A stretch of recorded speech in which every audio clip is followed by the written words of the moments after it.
This is live from New Delhi. You're watching DDI India News Hour, India's voice to the world. I'm Sakal Bhatt, and coming up in the next hour. Over 40 workers killed and over 50 injured in a building blaze in southern Kuwait's Mangaf city. Prime Minister of India Narendra Modi expresses sadness at fire mishap. India's Minister Kirti Vardhan Singh travels to Kuwait to oversee assistance to fire victims. India's Prime Minister Narendra Modi to travel to Italy to attend the outreach session of the G7 summit. This will be his first overseas visit after taking oath of office for the third successive term. Narendra Modi, Indian Prime Minister, takes part in oath-taking ceremonies of Andhra Pradesh Chief Minister Chandrababu Naidu in Amravati and Odisha Chief Minister Manoj Mahanji in Bhubaneswar. And European Union plan to apply additional duties up to 38.1% on imported Chinese electric vehicles from next month. European Commission's plan triggers reactions from Beijing.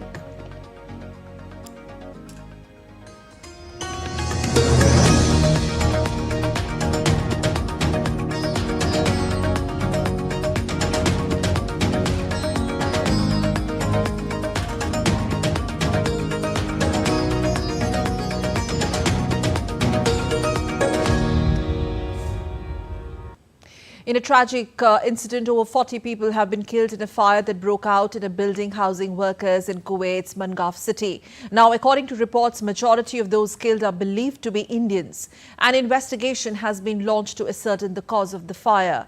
India's ambassador to Kuwait, Adar Swaika, visited the hospital where over 30 injured Indian workers have been admitted.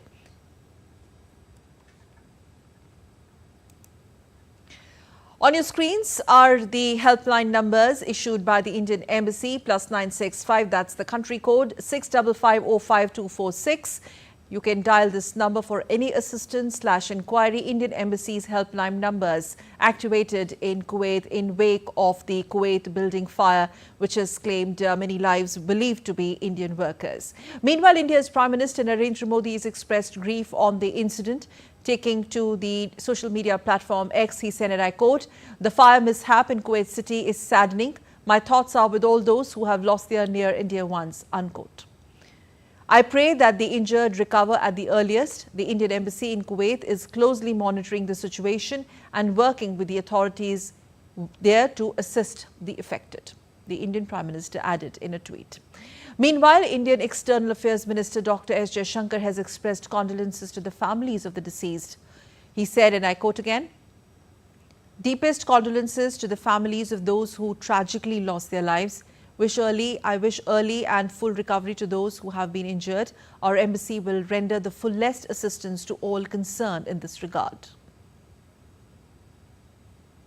Also, Kuwait's Deputy Prime Minister Sheikh Fahad Yusuf Al Sabah has accused the real estate developers of violating building laws leading to safety hazards.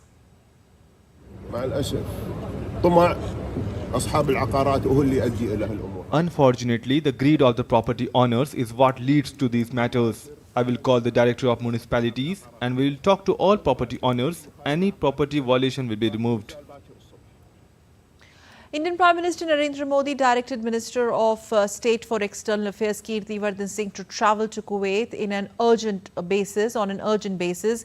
In a post on social media X, MEA spokesperson said, and I quote, "As directed by Prime Minister Narendra Modi, MOS for External Affairs Kirti Vardhan Singh is urgently travelling to Kuwait to oversee the assistance to those injured in fire tragedy and to coordinate with the local authorities for early repatriation of mortal remains of those who have died in this unfortunate incident." Yes, and let's quickly go live across to Stuart Smith joining us from Iraq. Stuart, a very, very tragic and unfortunate incident. First things first, what more information can you share with us? Has the cause of the fire been ascertained? And most importantly, the mortal remains of those Indians who have lost their lives? Yeah, 49 is the latest figure for the number of people that have died in this fire, with around 50 ending up in hospital. As to whether the cause of this fire has been ascertained just yet, not according to authorities. They say they're investigating, but the very fact that the Deputy Prime Minister is already suggesting this is due to violations and greed by the owners of the property suggests he has a good idea about what went wrong. Eyewitnesses on the scene in Kuwait suggest that the ground floors of the building were blocked, which could be one of the reasons people were unable to escape. Witnesses on the street say it was only those that managed to get to the roof under instruction of the fire service who were then able to be rescued that managed to get out. So it's only because so many made it up there that not more died and not more were injured. In the meantime, many municipal authorities have been dismissed by the government. They are presumably suspended pending that investigation, and also other people have been arrested in connection with this. Kuwait very keen to show that it's cracking down, announcing inspections will take place all across the city tomorrow, and if any violations are found, they will be dealt with very hastily. We've had condolences from, of course, the Emir of Kuwait as well as the Prime Minister, but also condolences from Egypt and the United Arab Emirates as well.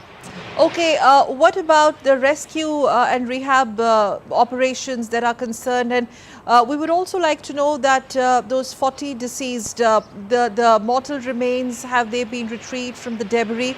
For the benefit of the viewers who are watching this broadcast, whose near and dear ones are working in there in Kuwait, would you like to share some more additional information? What's the latest on ground?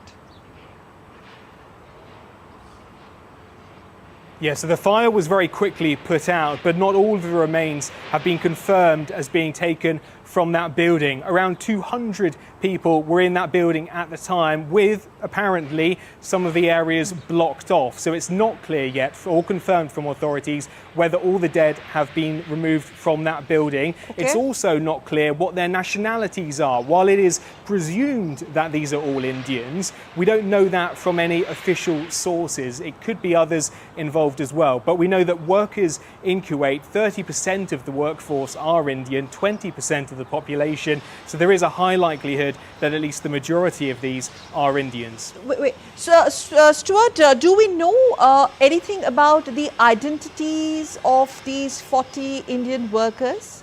Do we know who they were, their names, etc.? No, none of the names. Okay. None of the names have been released, nor who they were working for. That hasn't been announced, though we do understand that the person responsible for these workers, not the owner of the building, but the person responsible for the owners, is one of the people that has been arrested. Extremely unfortunate there. Thank you very much. The Indian minister is en route to Kuwait. Meanwhile, thank you for those inputs. Let's now shift gears to G7 updates. India's Prime Minister Narendra Modi will be travelling to Italy on Thursday to attend the Group of Seven Summit, or G7 Summit. In his first overseas visit after assuming office for the third consecutive time, Prime Minister Modi would join global leaders in attending the G7 Summit, which is being held in Italy's Borgo Egnazia from June 13 to 15th. DD India's senior correspondent Amritpal Singh reports from Apulia in Italy. Days after assuming office, Prime Minister Modi will make a day-long visit to Italy to participate in the G7 summit on June 14th. Italian Prime Minister Giorgia Meloni had extended an invitation to Prime Minister Modi to attend the G7 summit under her presidency of the global bloc. The visit assumes a significance as this will be Honourable Prime Minister's first overseas travel after assuming office in his third consecutive term. It will also afford him an opportunity to engage with other world leaders present at the G7 summit on issues of importance to India as also to the global south. Prime Minister will participate in the outreach session along with the other countries invited for the outreach summit.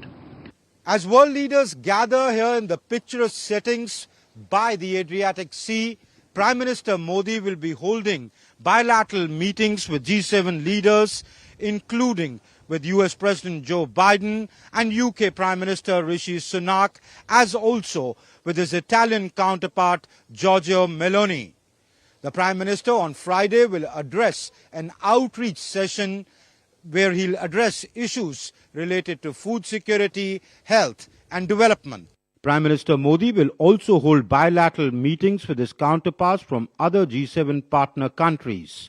The Prime Minister is expected to address issues of the Global South, development and climate change. Meeting between the two Prime Ministers will be a great opportunity to see what has been done in the bilateral ties in the last 2-3 years, but also to give it a more strategic dimension. Participating countries, both the G7 and the partners, will have an opportunity to discuss the important economic issues that are on the global table, and also they will discuss some of the key regional and global issues on the agenda. The G7 summit is a grouping of the world's 7 most developed economies that include Canada, France, Germany, Japan, the United Kingdom and the United States of America as its member nations. As the Italy summit is largely focused on the ongoing conflicts in West Asia and Ukraine, the G7 is likely to adopt its plan of funding the Ukrainian war chest through frozen Russian assets. India, on its part, would like to stay away from any such move that directly incriminates Russia, thus reiterating its long-standing position that the way forward is through dialogue and diplomacy and not through war. With cameraman Shailendra Chauhan, this is Amritpal Singh in Borgo Enasia, Italy. And we have with us Amritpal Singh joining us live from Italy there. Amrit, good evening to you. Now, of course, this is Prime Minister's first overseas visit after assuming office for the 3rd consecutive time. Give us an overview of what India really brings to the table and the significance of it. What India brings, Sakal, to the table is the voice of the Global South. G7, as you know, is a grouping of the 7 most developed industrial economies of the world. But they increasingly realize that they cannot work in silos. They have to engage with that part of the world where most of the population lives. And developing world, or what is commonly referred to as the Global South, accounts for 2/3 of the world's population. So unless their issues, their concerns, their aspirations are factored into the global governance architecture, you really wouldn't be able to solve the challenges being faced by the world. And that is why you see the G7 are trying to engage through outreach sessions and inviting countries from Asia and Africa.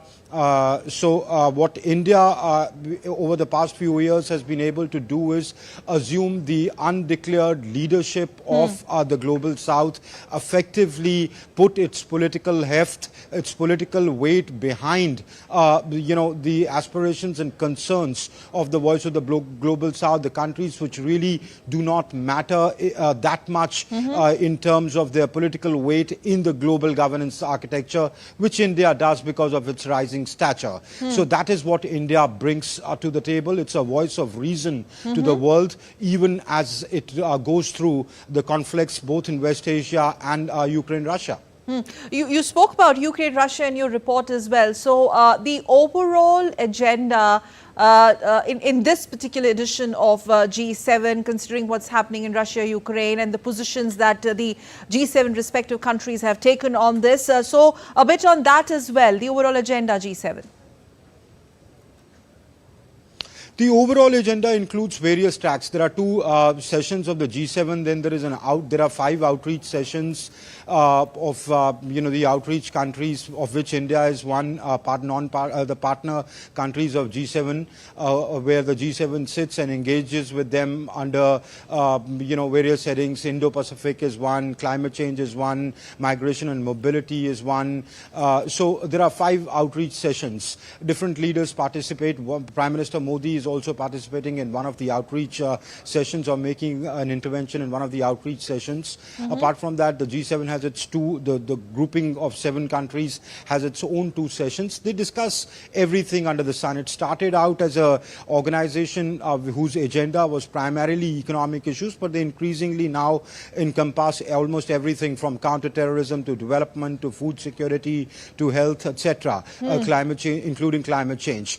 But what happens, Sakal, at any session, any particular thing that dominates the world at that particular time tends to overshadow the other sessions. So with President Zelensky coming here, participating in this meeting where Italy is invited, so obviously all eyes would be on how the G7 looks at Zelensky, whether it is able to adopt its plan of using frozen Russian assets, because there are quarters where there is resistance to that, and this comes on the close on the heels of the peace summit in Switzerland on Ukraine. So what would the G7 be doing? So that the world is closely watching, and I think that will overshadow the agenda, the broad agenda which I've spoken about at the G7 here at Borgo Enasia in Italy.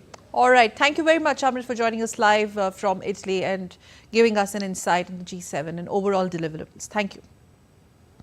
And still to come on DD India News Hour. Coming up next, this is what we have for you.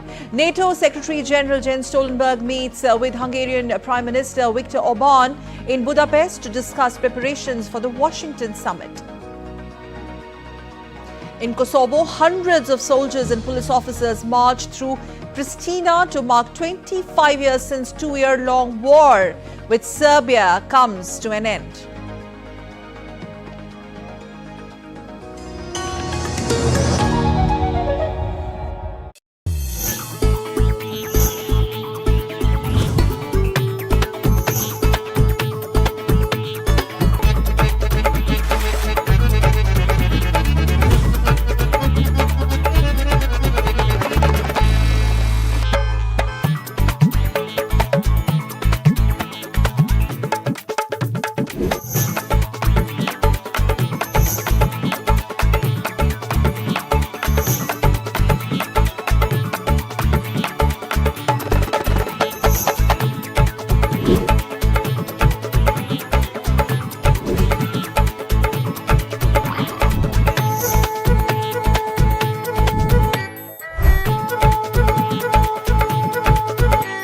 Welcome to Jaipur.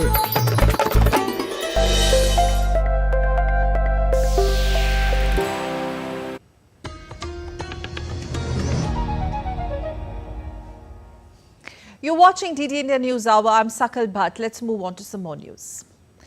US President Joe Biden departed for Italy on Wednesday for meetings with the group of 7 leaders of the G7 summit. In G7 meeting, Biden aims at increasing pressure on Russia over its war against Ukraine and China for its support of Moscow. The heads of the world's most developed democracies will address multiple challenges during the June 13 to 15 meeting, including wars in Ukraine and Middle East, trade imbalances with China, threats posed by artificial intelligence, and development challenges in Africa.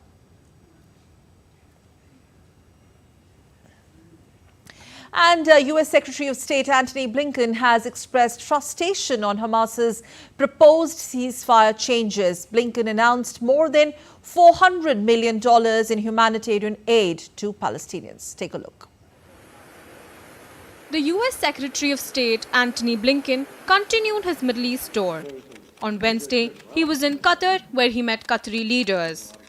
Addressing a joint press conference with Qatar's Prime Minister and Foreign Minister Sheikh Mohammed bin Abdul Rahman Al Thani in Doha, Blinken said that Hamas proposed numerous changes in its response to a ceasefire proposal to end the Gaza war, including some unworkable changes. Hamas has proposed numerous changes to the proposal that was on the table.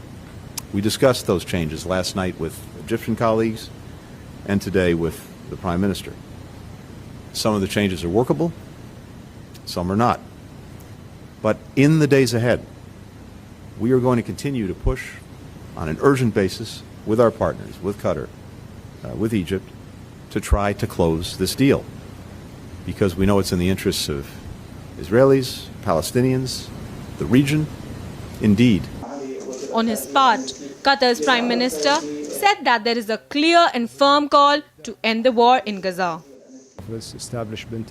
We are witnessing a shift in this conflict in the recent period, and there is a clear and firm call to end this war. Both sides need to be pressurized to reach an agreement, and both have been counterproductive.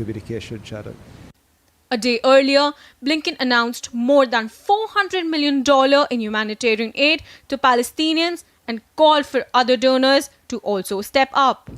In other development, a report published by the UN Commission of Inquiry on Wednesday, June 12, found that both Israel and Hamas committed war crimes in the early stages of the Gaza war.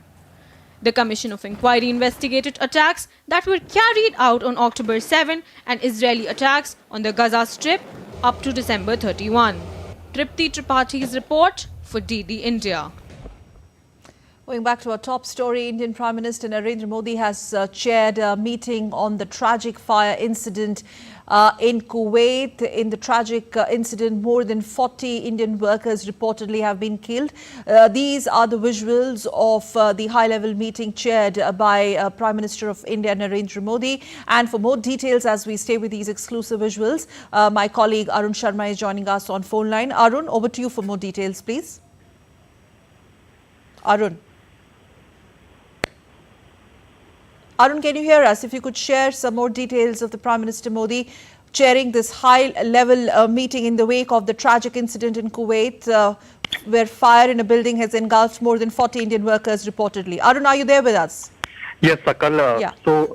Yes, Sakal, that's right. So an important development has taken place now. Indian Prime Minister has chaired an important meeting on the Kuwait fire incident, and Foreign Minister Jaishankar, Foreign Secretary, National Security Advisor Ajit Doval, and other top government officials were present in this meeting.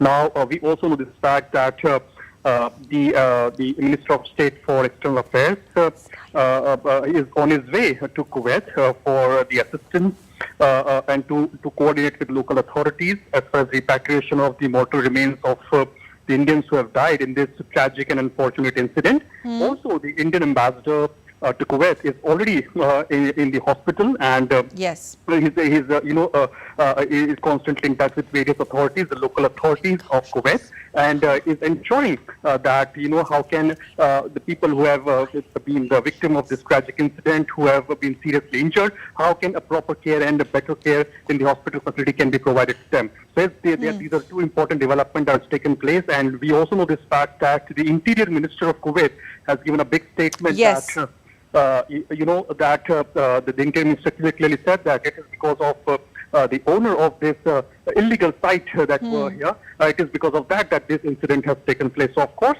now Prime Minister Narendra Modi has chaired this meeting, and as far as we know, that complete brief has been given to the Prime Minister Modi, and sources are telling us that Prime Minister has clearly instructed that all the possible assistance should be given so that the repatriation of the mortal remains of the Indians can be done as soon as possible and in a smooth manner. And of course, all those who are in the hospital right now, how can better treatment can be provided to them. Yes. It's an important development after Prime Minister Modi, Indian Prime Minister, was on his visit to Odisha and Andhra Pradesh for the oath-taking ceremony of the chief ministers, and of course on the return of his visit, he of course chaired this high-level important meeting related to Kuwait fire incident. Yes, and we do know that within minutes of this tragic incident, the embassy of India there in Kuwait sprung into action, and the Indian minister, the junior minister of Ministry of External Affairs (MOS), is already on way to Kuwait. That only reiterates the Indian government is taking this very, very seriously to ensure that the victims of the mortal remains, as you rightly mentioned, are brought back, and the repatriation, any sort of assistance that needs to be given to even the families there. Arun? Okay, I think we've lost that phone line connection with Arun. Meanwhile, before we move on to the next story, these are the visuals of the high-level meeting being chaired by Prime Minister Narendra Modi, where he's being briefed by the Foreign Secretary, the Minister of External Affairs and other officials as far as the tragic fire incident in Kuwait is concerned, which so far has claimed lives of 40 Indian workers reportedly. Moving on to some other big stories of the day. The European Commission on Wednesday said it would apply additional duties of up to 38% on imported Chinese electrical vehicles from next month. European Commission Vice President said that Chinese-built cars were benefiting from unfair levels of subsidies threatening EU producers. Today at the College, Executive Vice President Valdis Dombrovskis presented to the College the provisional results of the ongoing investigation into the battery electric vehicles value chain in China. In particular, this value chain benefits from unfair subsidiarization, which is causing a threat of economic injury to EU battery electric vehicles producers. The Commission has also pre-disclosed today the level of provisional countervailing duties it would impose on imports of battery electric vehicles from China. Alex Kadir in Brussels joining us for more.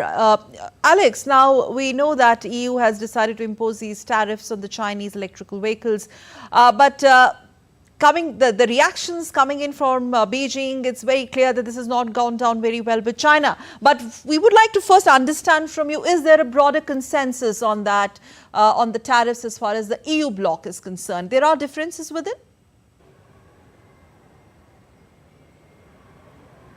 Yeah, there are certainly differences between the EU member states. We know that France and Spain pushed very hard for these tariffs to be put in place, but Germany in particular had objections, and one of the reasons behind that may be the fact that this doesn't just target Chinese companies, it also targets European companies that have factories in China that have benefited from these unfair subsidies as the European Commission sees it. So there is actually a range, and some companies, including BMW and Renault and others, will be negatively impacted by this. And actually the way the European Commission has calculated these tariffs is based on how much of an advantage, how much subsidy they're getting from the Chinese government. So you have a company like BYD, the giant Chinese electric car maker, being hit with a 17% tariff, whereas actually some European companies might get hit with 21%. The highest is SAIC, the Chinese car maker, at 38%. To give you some perspective, if you compare that to some of the tariffs elsewhere in the United States, it's about 100%. In India, crucially, it's between 70 and 100% depending on the value of the vehicle. So the European Union putting these tariffs in place, but making it very clear they want to negotiate with Beijing. They want to be able to find a solution so that these tariffs don't have to stay in place. But Beijing says that they will take all, and I quote, necessary measures to safeguard its lawful rights and interests. So do you sense some sort of confrontation from here on? Well, that was a question I actually put to European Commission, senior European Commission officials about this very point. I said, well, what happens if the Chinese government decides to spend more money and offset these tariffs altogether to keep the cars coming into Europe and keep them coming cheap? In that case, the European Commission did not close the door on another investigation and more tariffs and more restrictions. But they said we're not there yet. They're very clear they want to work with Beijing. They want to find a solution. They want to have negotiations. They do not want a trade war. They are worried, although they haven't said this today, but behind the scenes, they are worried about tariffs on French cognac, on dairy products from across the European Union, on other agricultural products. If China did that, it would hurt European producers. So that is a concern for the next few months. Tit for tat policy. We don't know how it pans out from here on. But thank you very much, Alex, for joining us from Brussels on that story. Let's move on now. In Budapest, NATO Secretary General Jens Stoltenberg has said that the Hungarian funds and personnel would not be involved in the NATO's plan to support for Ukraine. Hungarian Prime Minister Viktor Orban also assured that Budapest will not block any of the NATO's plans. Prime Minister Orban has made it clear that Hungary will not participate in these NATO efforts. And I accept this position. No Hungarian personnel will take part in these activities and no Hungarian funds will be used to support them. At the same time, the Prime Minister has assured me that Hungary will not oppose these efforts, enabling other allies to move forward. Hundreds of soldiers and police officers marched through Pristina on Wednesday to mark 25 years since NATO troops entered the country. Kosovo is also marking a 2-year-long war with Serbia coming to an end. The 1998-99 war left more than 13,000 people killed, and majority of them the Albanians. Kosovo declared independence in 2008, almost a decade after the guerrilla uprising against repressive Serbian rule. Today, Kosovo is recognized by more than 100 countries.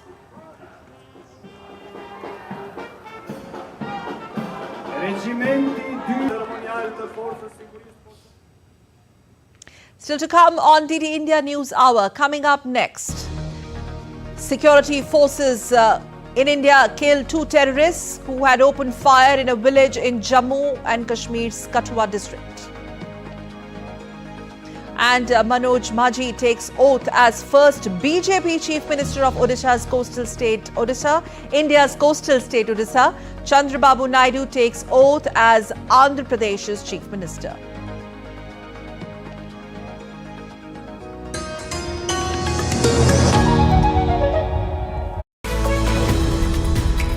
We just don't bring you the news as it unfolds. We get to the heart of the matter. We don't just present facts. We demystify complex social, political and economic events. We break stories that shape the world's present and future because you deserve the truth. I am Tanvi Taneja from New Delhi. I'm Ollie Barrett from London. I'm Nick Harper from Washington, D.C. Join us on DD India Global Monday to Friday at these times.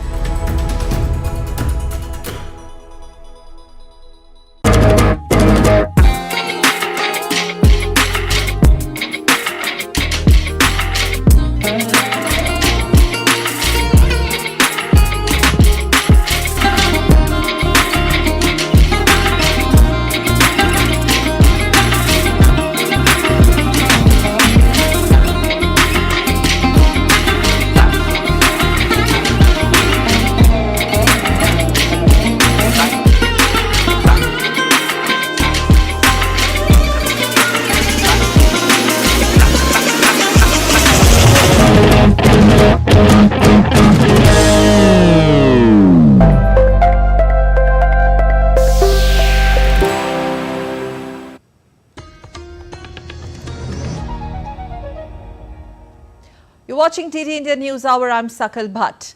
The Union Territory of Jammu and Kashmir is witnessing a sudden escalation of terror attacks. It all began on 9th of June when a bus plunged into a gorge after being attacked by terrorists, followed by an attack on a village in Kathua district, and then an exchange of fire between terrorists and security forces in Doordarshan district of Jammu region. Now, in a big breakthrough for security forces coming close on the heels of these terror attacks, 2 terrorists have been neutralized on Wednesday.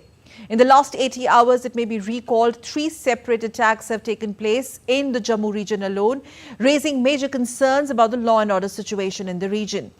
Here's a detailed report.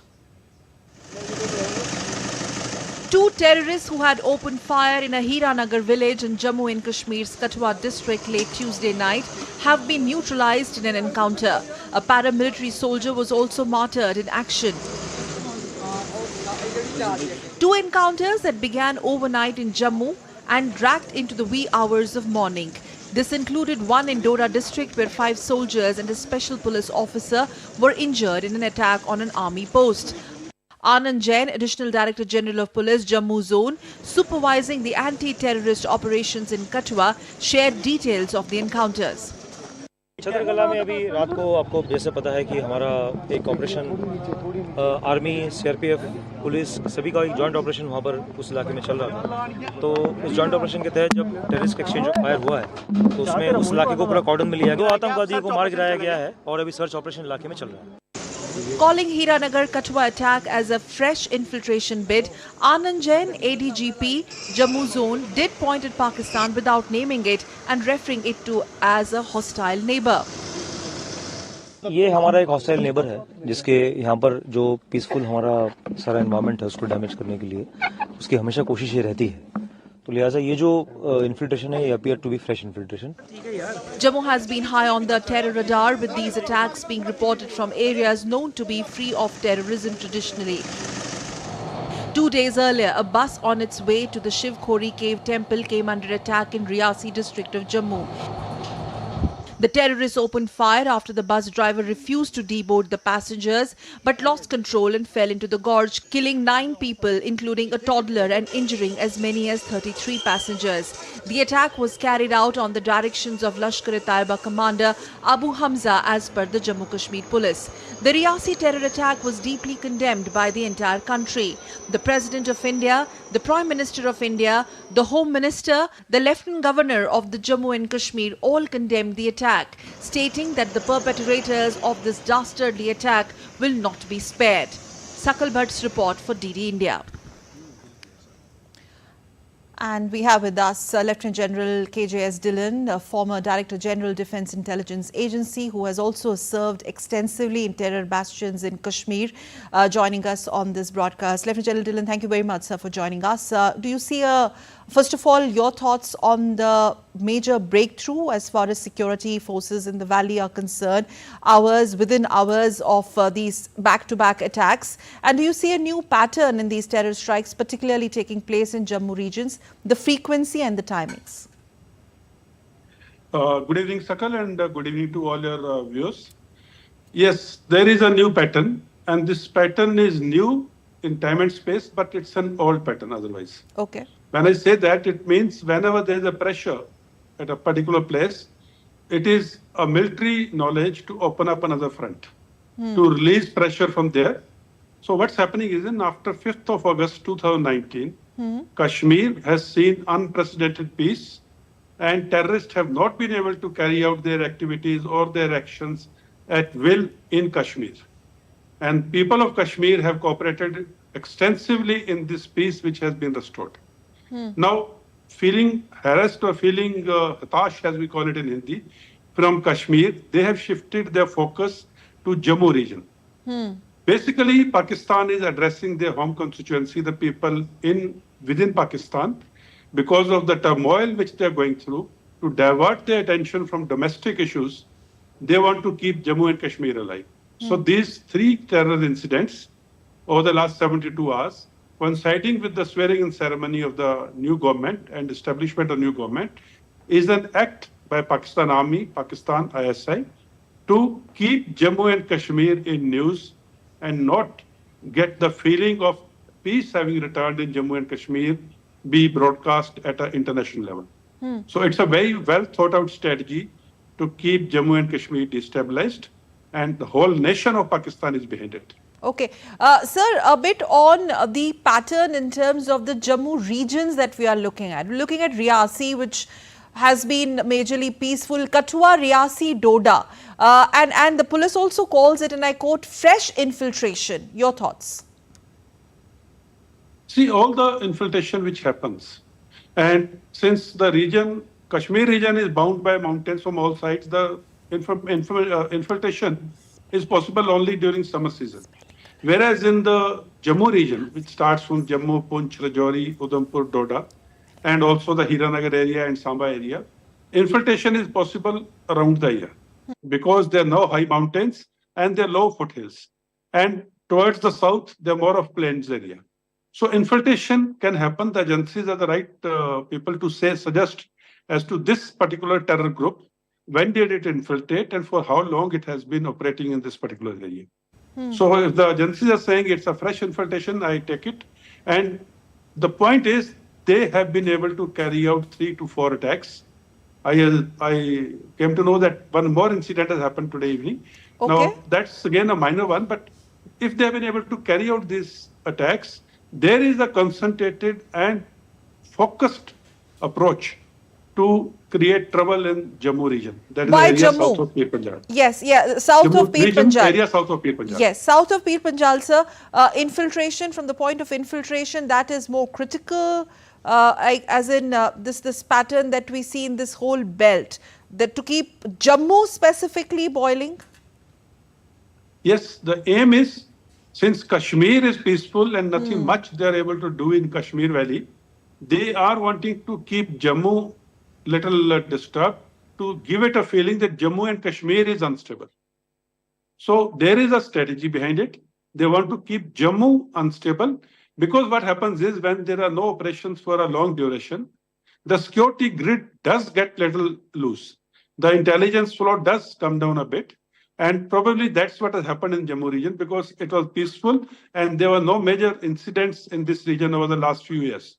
So as a result, the intelligence agencies and the security forces probably were not that prepared as they are in Kashmir today. Okay. And I'm not taking it away from the security forces that within few hours, they have been able to hit back and neutralize 2 terrorists. Yes. So this is very good news, and I'm sure they will consolidate on these gains. Notwithstanding, we need to tighten our intelligence grid, we need to tighten our security grid, and we need to bring in the synergy even to much higher levels, as it's existing in Kashmir Valley, which is keeping the terrorists at bay. Okay, yes. Lieutenant Dillon, last question, sir. Overall, your view on a steady decline, in fact, decline now, zero terror in Kashmir, we can safely say post-2019. Zero in terms of the terror incidents that have been reported, notwithstanding these 3 that Jammu they have been reported in Jammu, post-2019. Absolutely right, Sagat. Terrorism has certain indices. That means number of terrorists who have joined the terrorist rank, the local boys, number of terrorists infiltrated, number of terrorists initiated incident, number of terrorists committed atrocities, and the civilians killed, the security forces person killed or injured. All these indices are down. And when you come to the peace indices, like how many tourists are coming, how many flights are coming, what is the occupancy of the flights, what is the occupancy of the hotels, what is the ATM cash dispensation, how many days the schools are open. All these are the positive indices, and all these indices year on year, quarter on quarter, month on month are on the upward rise. So this is exactly not which is what Pakistan wanted. Now, Pakistan did not want a peace like this to happen in Kashmir. Now that's the reason they are doing it in Jammu region, and I'm very sure with the passage of time and with more coordinated operations, even Jammu will be controlled. And it's not difficult to hit an innocent civilian who is unarmed, who cannot retaliate, and who is staying in a far-flung hutment or a village or a small little talk, as we call it. That is no bravery in that. Killing innocent children of 2 years traveling in a bus is no bravery. Yes, sir. ये कोई jihad नहीं है. True. This is pure criminal activities carried out by Pakistani stooges. A failed this has state to be understood almost. by the world in no unclear terms. Yes, sir. Yes, sir. Lieutenant General Dillon, that's all we have time for, but many thanks for joining us on our lead story, sir. Thank you. Thank you very much. Thank you, Sakal, and Jai. Jai Hind, sir. Meanwhile, India's Foreign Secretary Vinay Mohan Kwatra has said that during Prime Minister Narendra Modi's visit to Italy, the issue of cross-border terrorism will be raised at the highest levels in the G7 grouping meet. So far as the issue of terrorism is concerned and the nature of cross-border terrorism that India faces, I'm sure that in terms of the challenges that such instances pose to the general peace and stability in the region, they would suitably figure in Prime Minister's bilateral conversation as and when it is necessary, depending upon the agenda of bilateral discussions. An encounter has started between terrorists and security forces in Indian Union Territory of Jammu and Kashmir's Doda district. We were just discussing the earlier encounters in Doda. It is believed that this is the same group that attacked the Indian Army post in Doda yesterday, injuring 5 Indian soldiers and 1 Jammu and Kashmir policeman. Some political news in the domestic front here in India. Mohan Charan Manjhi has taken oath as the Chief Minister of the East Indian state of Odisha on Wednesday. Prime Minister Narendra Modi attended the swearing-in ceremony of the new state government. The 4-time member of Legislative Assembly is a prominent tribal leader. Manjhi was a teacher in his locality before entering into politics. He previously served as government deputy chief whip Opposition Chief Whip and Chairperson of Public Accounts Committee. The party has picked two Deputy Chief Ministers, KV Singh Deo and Pravati Parida, who will become the first woman Deputy Chief Minister of the state. Indian Prime Minister Narendra Modi received a warm welcome in Odisha's Bhubaneswar before attending the inauguration of the new BJP-led government in the state.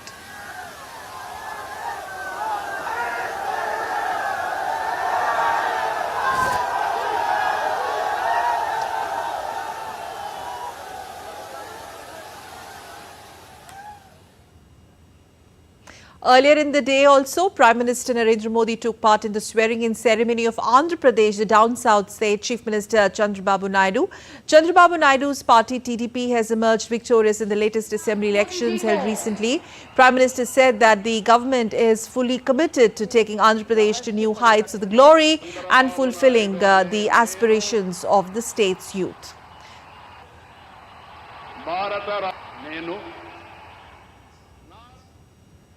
During the ceremony, actor turned politician Pawan Kalyan, who also is the president of the Jana Sena party, took oath as the state's deputy chief minister.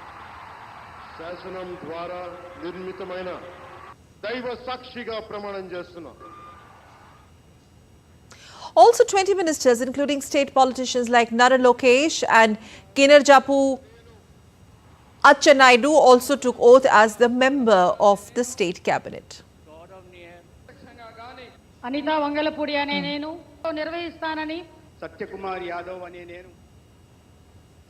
DD India correspondent Ravi Shankar is joining us live from Guntur in Andhra Pradesh to make us understand the significance of the comeback of Chandrababu Naidu as a chief minister, and not only that, the sudden surge that we have seen in these elections as far as BJP making inroads in some south states, including Andhra Pradesh.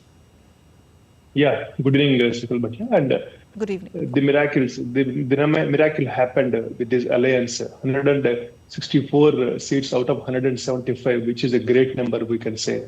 And tomorrow morning by 11:27 a.m., the oath-taking ceremony of Chandrababu Naidu along with Pawan Kalyan and BJP took place here in Gannavaram, Kesarapalli village.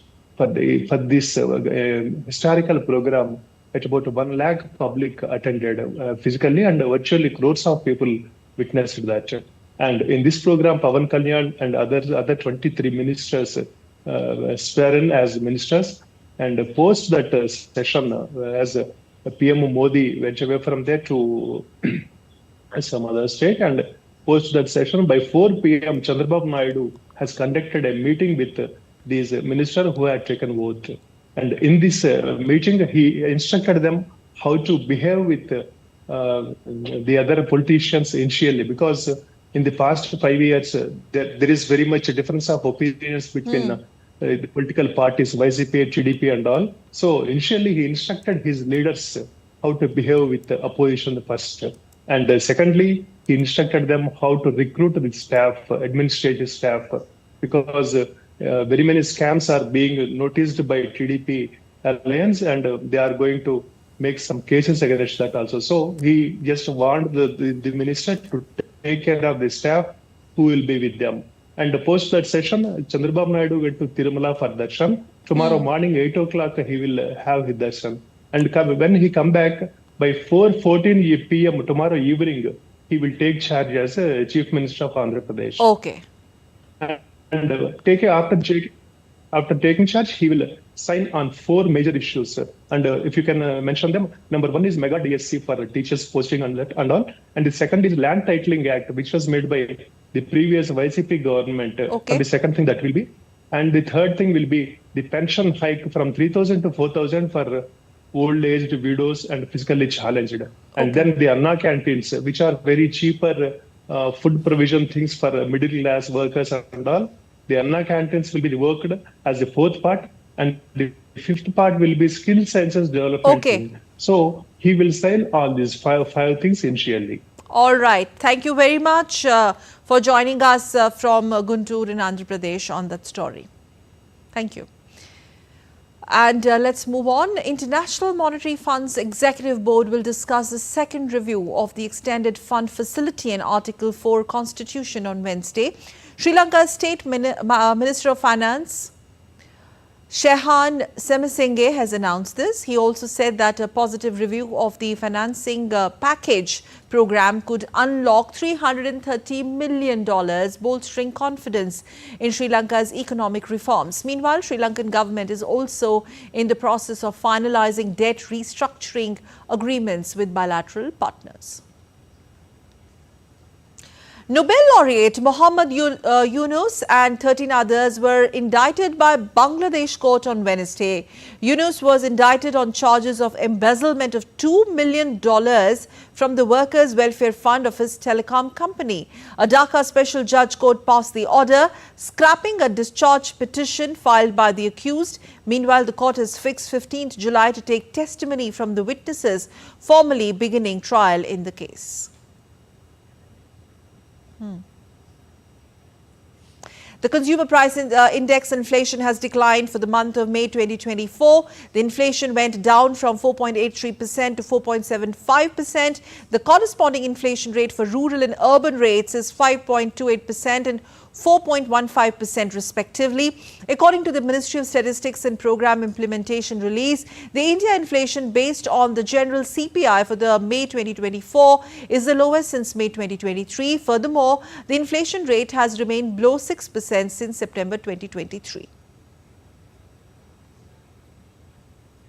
Well, India has ranked 6th globally for its employment outlook for the July to September quarter of 2024, with a net employment outlook of 30%, a recent survey by American multinational corporation Manpower Group has found. Now, let's take a look at these numbers on your screen. This is 8% above the global average. India is also ahead of China in terms of the net employment outlook. In fact, the country has also reported the strongest outlook on hirings in Asia Pacific. Also, according to the survey, the real estate and healthcare sectors have been showing the strongest hiring intention in India. When we look at net employment outlook, I think what's important to remember is that China, as you know, most companies around the world, global companies around the world, have adopted China plus one strategy. They've started investing more in countries like Philippines, Vietnam, and of course India. And I think that when we couple this with skilled talent and where India plugs into the global supply chain, I think we are going to see an even better net employment outlook from India. India also holds the potential to create more than 100 million new jobs by 2030. This according to the PhD Chamber of Commerce and Industry.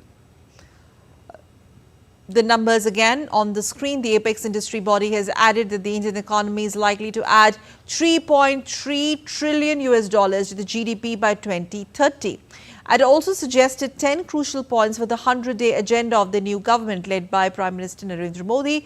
These points include double-digit growth in manufacturing and enhancement of digital economy.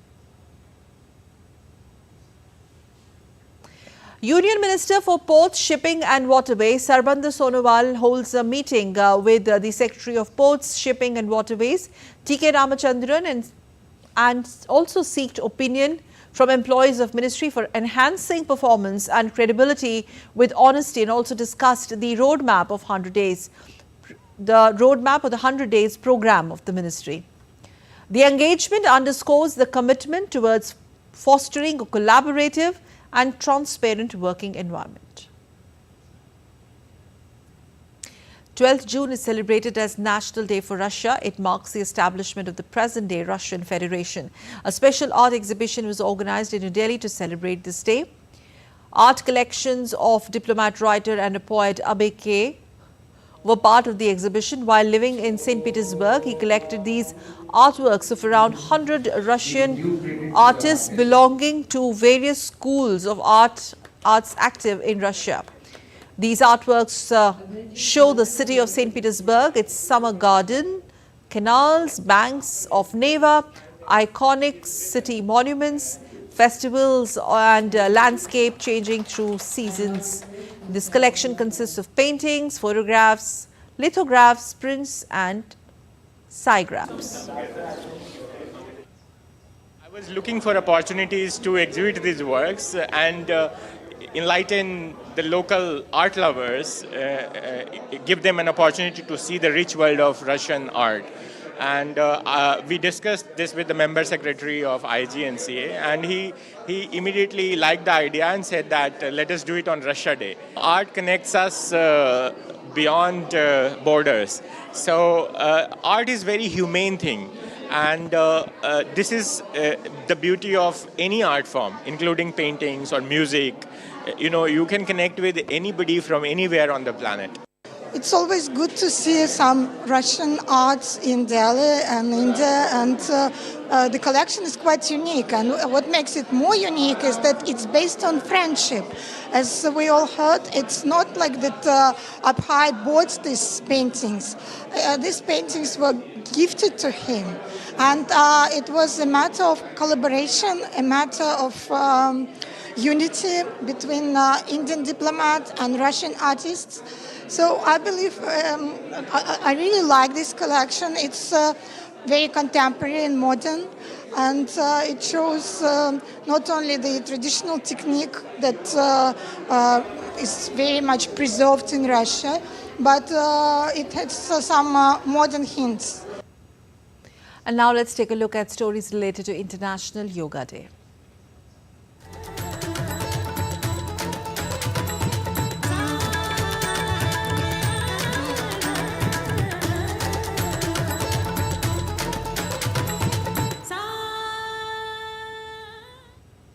India's Ministry of Parliamentary Affairs organised a yoga workshop at Parliament House Library building in New Delhi. Yoga Guru Dr. Surakshit Goswami emphasised the importance of the International Day of Yoga.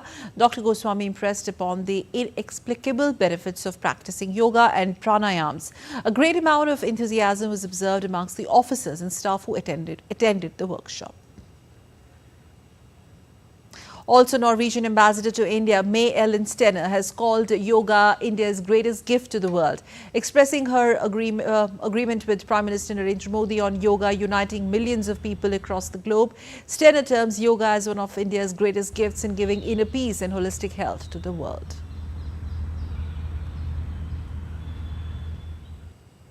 Well, we say yoga for better living. And with that, it's a wrap up. That's all for this edition of DD India News Hour. But let us know your thoughts on the news of the day. For those on the go, you can get all the latest news and updates from India and across the world on DD India mobile app. This app is available on both Android and iOS platforms. You can scan the QR code on the screen to download now.